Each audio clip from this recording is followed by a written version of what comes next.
सांगली जिल्हा परिषदेच्या राजकारणात पुन्हा एकदा ट्विस्ट आलाय।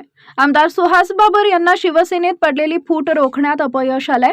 शिवाय अध्यक्ष आणि उपाध्यक्ष निवडीनंतर खासदार विशाल पाटील यांनी सभापती निवडीत आणखीन सदस्यांची वाढ होणार असं भाकीत केलं होतं।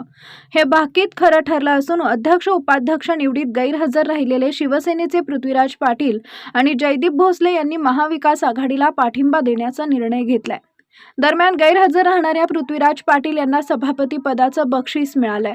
महाविकास आघाडीकडून सांगली जिल्हा परिषद बांधकाम सभापती पृथ्वीराज पाटील, महिला बाल कल्याण स्नेहल मोरे, समाज कल्याण सभापती दादासाहेब कोळेकर, शिक्षण सभापती सावित्री पाटील यांनी महाविकास आघाडीकडून उमेदवारी अर्ज भरला।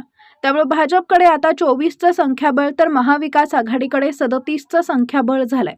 भाजपकडून कोण उमेदवार येणार याची उत्सुकता होती, मात्र महायुतीकडून सभापती पदासाठी अर्जच भरण्यात न आल्यानं सभापती निवडी बिनविरोध झाली।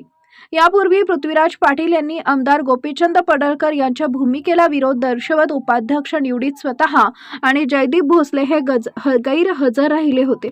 शेवटच्या क्षणी आमदार सुहास बाबर हे भाजपमध्ये गेल्यानंतर सभापती निवडीमध्ये शिवसेना भाजपसोबत राहील असं संकेत होते।